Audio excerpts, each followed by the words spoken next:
Ok, boa noite Amazonas, boa noite Manaus, boa noite Brasil, boa noite espectadores do Fala PT Amazonas, boa noite a militância e a todos que estão assistindo esse nosso podcast. É o nosso 10º podcast e eu estou aqui hoje com uma cidadã, uma militante, uma ativista, uma mulher lutadora que é a Raimunda Maria de Fátima Monteiro, mais conhecida como Maria de Fátima, né? Ela é a nossa entrevistada hoje e eu quero dizer que esse programa, esse podcast, viu, Maria de Fátima, ele é transmitido pelo Instagram, pelo Facebook e pelo YouTube.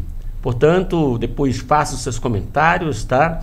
E vamos para discutir um tema assim que é muito evidente hoje, né? O tema do evento hoje é sobre segurança alimentar, tá? Então, a segurança alimentar que vai acontecer agora, a gente vai discutir assim um papo bem descontraído, viu? Mas primeiramente eu quero uma boa noite assim, tranquilo seu, e fique à vontade para esse início de conversa, Maria de Fátima. Boa noite, espectadores, né, do Manaus, do Amazonas, do Brasil. Boa noite, companheiro Alfredo, companheiro Kid e todos os filiados do partido. A minha família é petista, né?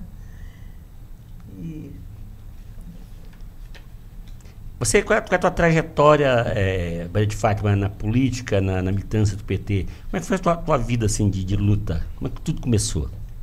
Eu vim para o PT, apesar de acompanhar, eu morava no Rio de Janeiro quando o PT foi fundado, e era muito em evidência, né, a liderança do Lula, a coragem que ele teve e ousou, né, para se manifestar como sindicalista em defesa dos trabalhadores, das grandes greves do ABC.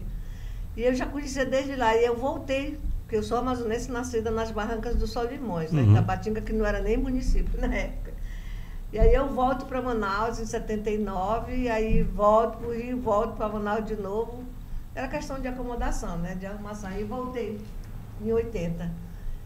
E aí eu já comecei a me engajar, mas eu não podia aparecer, porque eu trabalhava, eu era executiva, né, no distrito. Trabalha na IALO, não é isso? Era a IALO, a Indústria de Lentes Oftálmicas. E o sindicato, logo em seguida nós fundamos o sindicato, que foi de vidros e cristais. Trabalhadores nas indústrias de vidros e cristais, tinha Draw House, tinha outras, Case Cristais, tinha outras de ótica também.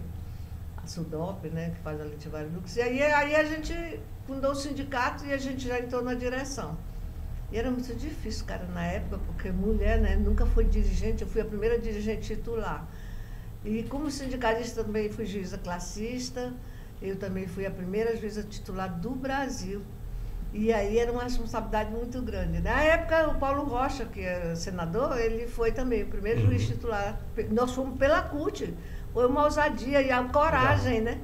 E depois nós fomos também movimento de mulher, nós fundamos o Comitê da Mulher Trabalhadora. Secretária Nacional da Mulher. Aqui ainda não tinha nada assim como né? Era mais aqueles movimentos feministas, que queimavam o sutiã, essas coisas assim, era só aquela época. Claro. Aí veio o Comitê da Mulher Trabalhadora, que foram com as metalúrgicas, e a Flavinha foi a primeira coordenadora do comitê. E aí nós... eu acabei ficando, filiando no PT e continuando, né? Uma hora eu aparecia, outra hora eu sumia porque a gente tinha aquelas complicações, até que eu levei justa causa. Aí resolvi assumir de vez e voltei, fui reintegrada, mas eu continuei. A gente fundou a CUT a nível nacional e a nível local. Em 84 eu estava grávida da minha filha, Carol Monteiro. Né? Também a gente começou a trabalhar os segmentos sociais muito cedo. Eu sempre gostei desse trabalho de educadora popular. Acho questão classista, né?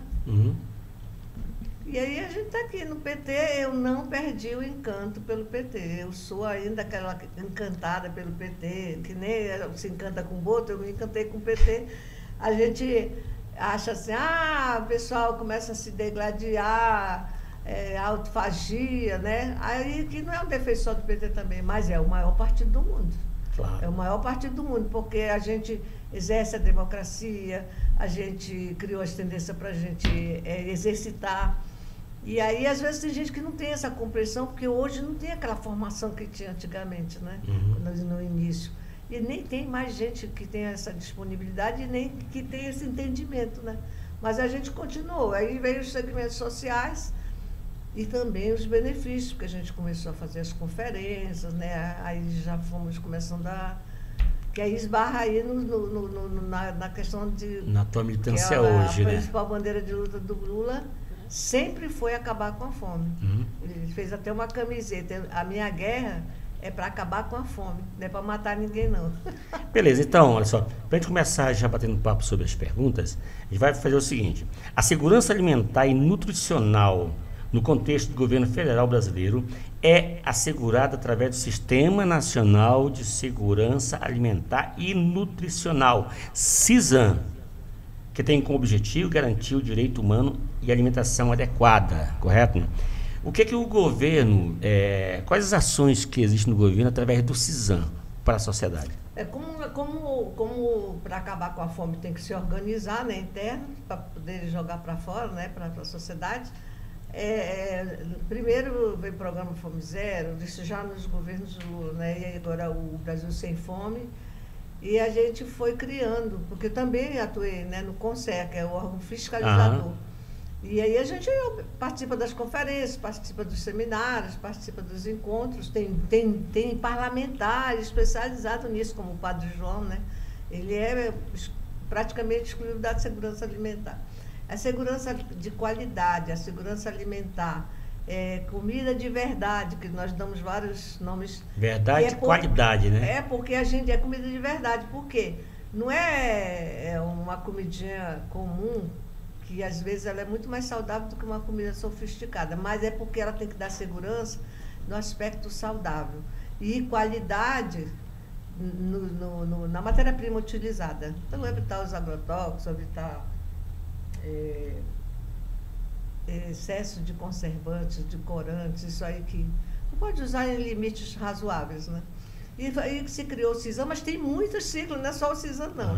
Então, o papel específico do SISAN é promover, elaborar e trazer para o sistema de alimentação, nutrição, segurança alimentar, ou a segurança adequada, a gente precisa trazer outras entidades, outras instituições. Isso pode ser privado ou sem fins lucrativos. Maria de Fátima.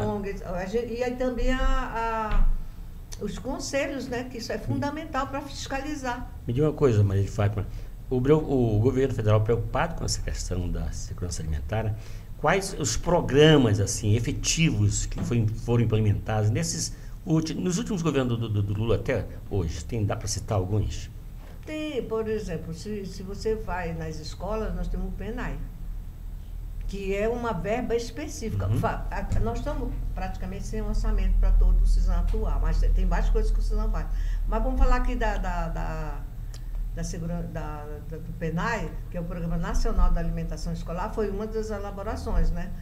Por reivindicação da sociedade. Nós, mães, mulheres, alunos, estudantes, etc., que a gente, né, professores, a sociedade como um todo. A gente conseguiu, porque tem criança que não se alimenta. E nós estávamos no ranking de 89,6, salvo engano, e a gente saiu até agora essa semana, essa estatística. Nós estamos agora no 85, no 84,6, salvo engano, e nós já avançamos. Isso agora, porque com a troca do governo, né, do PT, no caso já era a Dilma, que não permitiu que o Lula fosse candidato, então o outro governo que assumiu tirou praticamente, né, o Fome Zero, que era na época, acabou.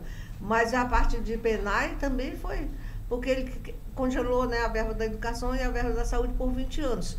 Que o SISAN também tem uma ligação forte com a questão da saúde, por conta de prevenção de doenças. Quem se alimenta bem e adequadamente, com qualidade e segurança, não vai adoecer, né? Então, esse é um também dos pontos que ele avança. Me diga uma coisa, Fátima, o Brasil tem uma média de 5.500, mais de 5.500 municípios. O PENAI ele chega na maior parte desse município? Como é? Vai para todos os municípios. É verba já orçamentada no PAA. um programa. Sim.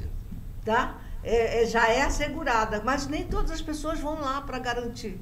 E quando vem para os municípios, que aí é importante, e o CISAM também, porque o CISAM, querendo promover, elaborar e juntar e fazer as parcerias com os governos municipais, estadual, e já também do nacional, ele promove alguns benefícios, tipo um caminhão para carregar a produção através de uma cooperativa, através de uma associação comunitária, sabe? Como é que é chegar essa alimentação que é proposta e promovida pelo PNAE, através da merenda escolar, chega assim nesses estados onde o acesso é difícil?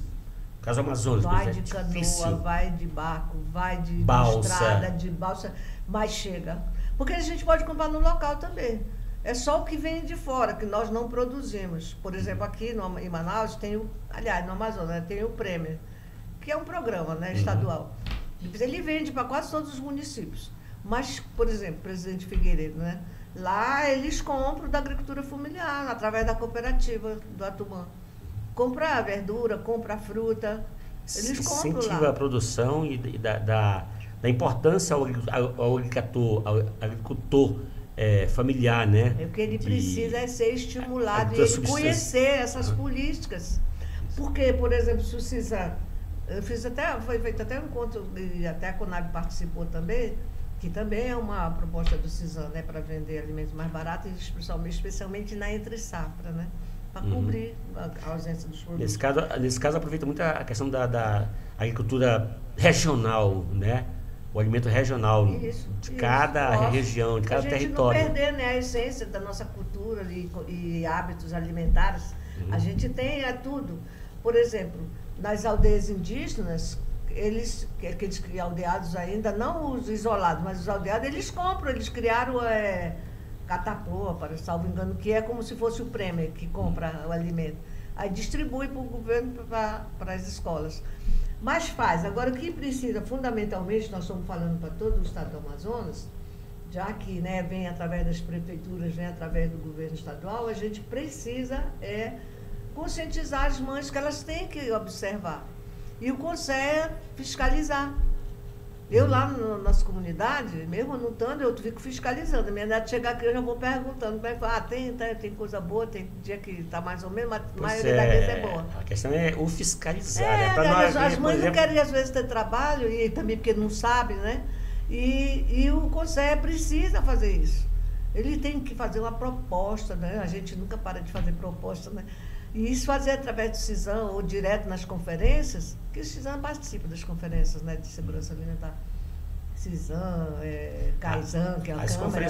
As conferências do CISAM, eles acontecem desde o municipal, estadual e nacional, né? Mas não é CISAM, ela é da segurança alimentar e nutricional. Então há conferência nos 3 nós níveis. criamos, eu te falei, porque às vezes o governo com o institucional, escola, que mais nós trabalhamos com as escolas públicas, né, com a questão da segurança alimentar.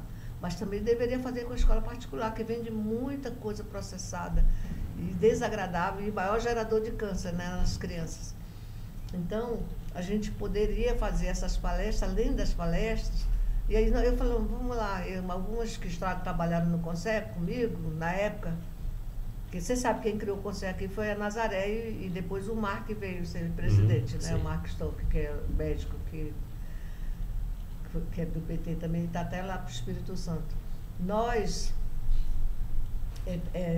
temos que fazer funcionar de uma forma abrangente, né? Então, se cada um de nós começássemos a fazer esses trabalhos de educação popular, você está dando aula.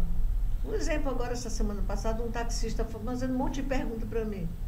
Aí eu falei com ele, disse, mas eu quero conversar mais com a senhora, que eu quero aprender, porque a gente acaba fazendo besteira com esses fake news que aparecem. Pois é, se todos tivessem esse interesse, né, seria muito bom. E assim com a questão da alimentação. Porque tem muita gente que pensa que se alimentar é comer muito. A gente gosta de comer muito mesmo, né? Mas o fundamental é a segurança, que é coisa que tenha qualidade. Qualidade, segurança e quantidade suficiente também, né? Mas tem um lance também que a gente precisa trabalhar com o governo, federal, estadual, municipal, porque todos esses CONSEA, CAISAN, é PENSAN, tudo vem nacional, estadual e tal. Aí nós criamos um fórum nacional e eu criei aqui com a Alessandra, e outras duas companheiras, uma foi do GTA, foi do CONSEA, ela inclusive trabalhava muito com essa parte de legislação, que eu nem gosto, eu faço, porque às vezes a gente tem que falar mesmo. É a gente fazer, tem as pessoas para cuidar disso, e a gente é com o fórum estadual que nós criamos, que é genuinamente da sociedade civil. E o CISAM tem da sociedade civil, tem, mas a maioria... A representação, né? A representação, mas no CONSEA, que é fiscalizador, a maioria era da sociedade civil, só que agora não está mais como funcionava antes. Então a participação da sociedade civil é importante na questão da elaboração das políticas públicas. Né? Para se transformar em política pública. E o CISAM faz esse trabalho, ele participa das conferências, mas ele não tem feito essa atuação também, como a gente gostaria que fosse. Nós, né, que já conhecemos mais a situação, as necessidades, as provações. Mas tem uma coisa que eu ia falar, porque já estava fugindo, dessa questão alimentar. Vou dar um exemplo do Japão. Se você tem um filho, o governo garante tudo, alimentação, escola, saúde e tudo. Aqui, aí se ele tiver o segundo filho, ele já vai ter que assumir. Então, se a gente tivesse, não vou dizer que a gente vai copiar, fazer que ninguém pode proibir os outros de ter filho, mas a gente começar a ter essa responsabilidade que precisa alimentar bem, que não vai adoecer, precisa ter assistência à saúde, mas já vai ser em menor escala, né? Na educação e em tudo. Isso vai ser fundamental. Como é que é a articulação intersetorial do órgão, do próprio governo federal? Como é que é essa articulação, a relação com outros setores para que a segurança alimentar tenha sucesso? Era para a gente estar melhor, sabe? Mas nós tivemos vários atropelos, né? Um foi, tu sabe, que a volta do governo do Lula estava tudo, como nós dizemos assim, nós cabocalmente falando, tudo esbandalhado. Então, a gente tem que reconstruir o Brasil e ao mesmo tempo fazendo. Não tinha orçamento, a gente tem que criar orçamento. Às vezes o Lula vai lá e pega adiantado para a saúde, para a educação, porque está congelado.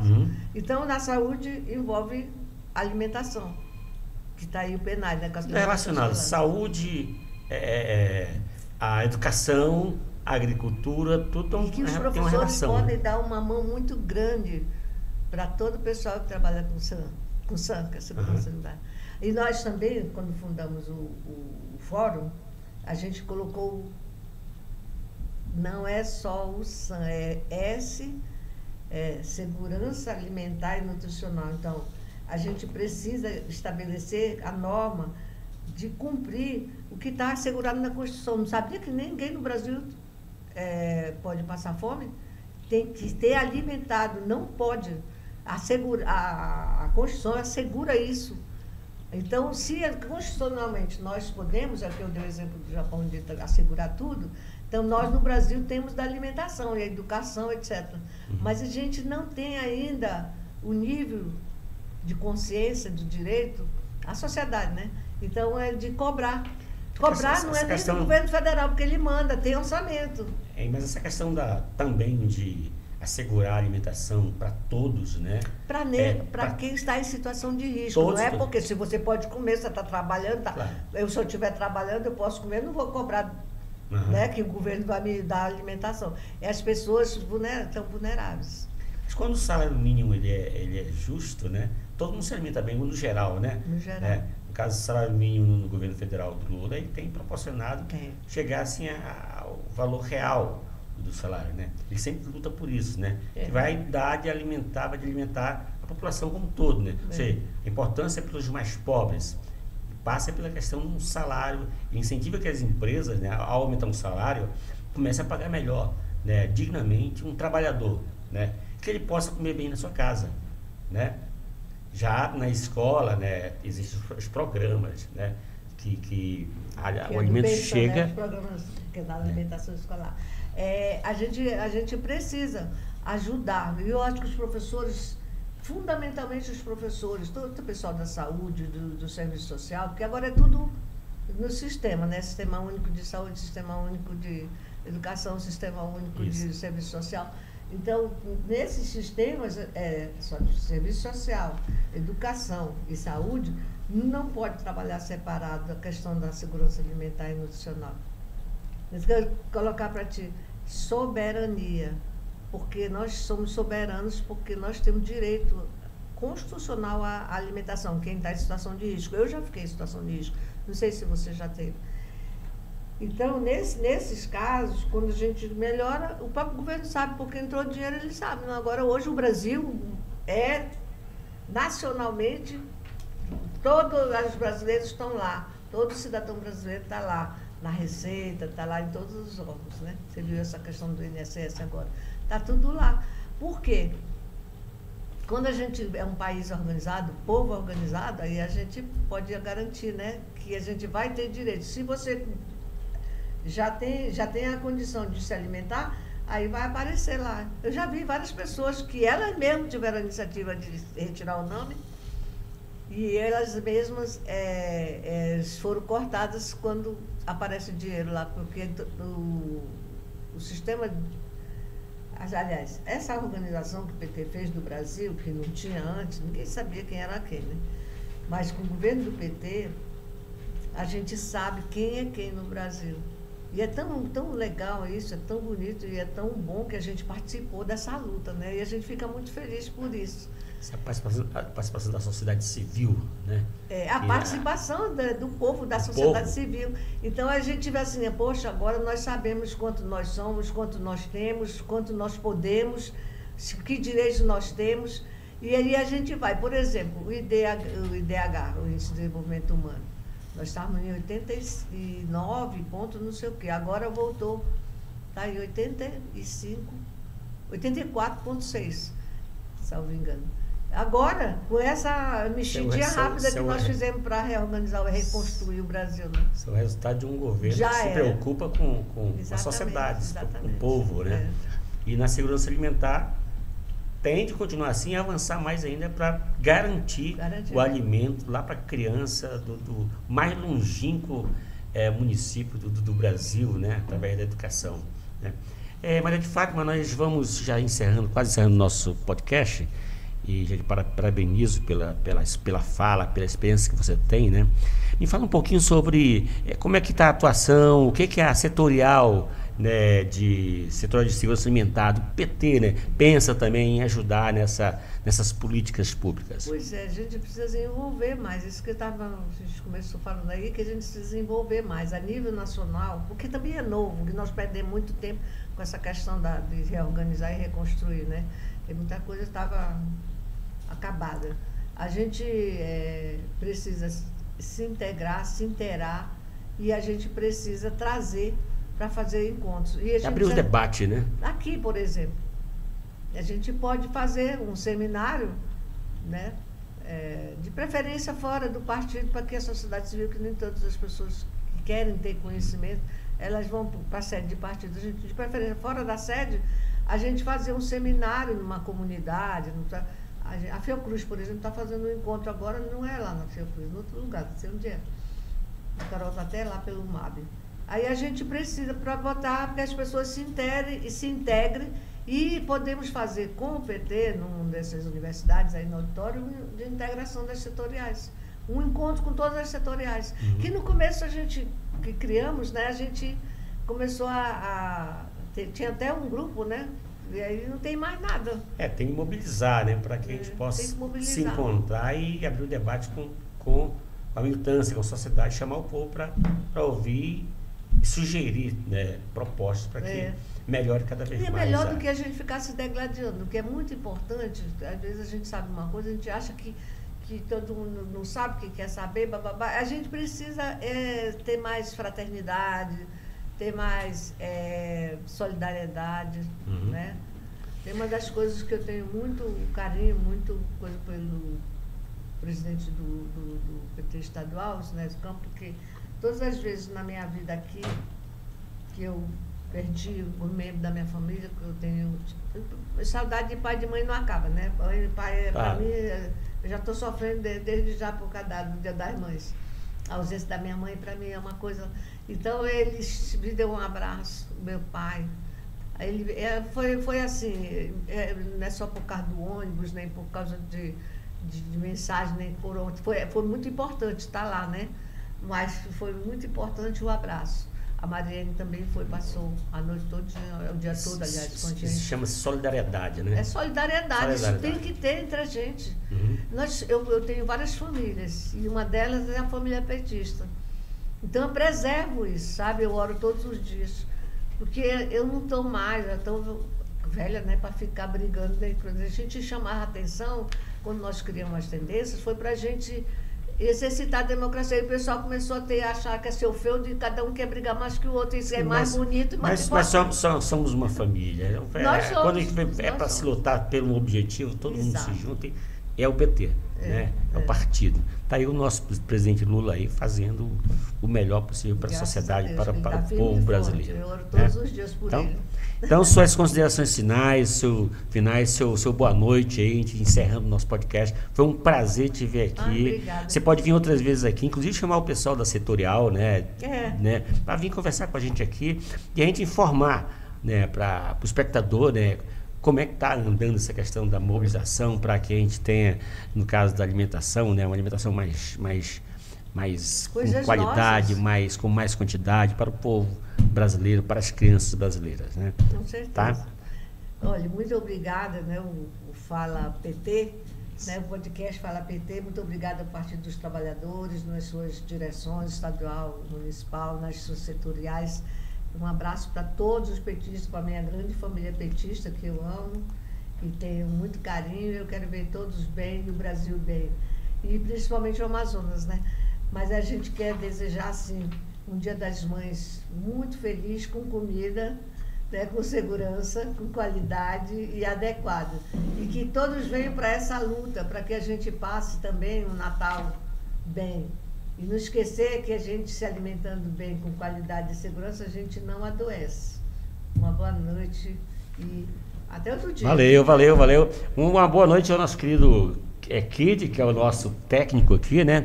Uma boa noite a todos e Fala PT Amazonas, o podcast aí que está com sucesso. Nós estamos no 10ª edição e está acontecendo. O espaço continua aberto aqui a toda a militância, sobretudo as setoriais, né? Repito, né?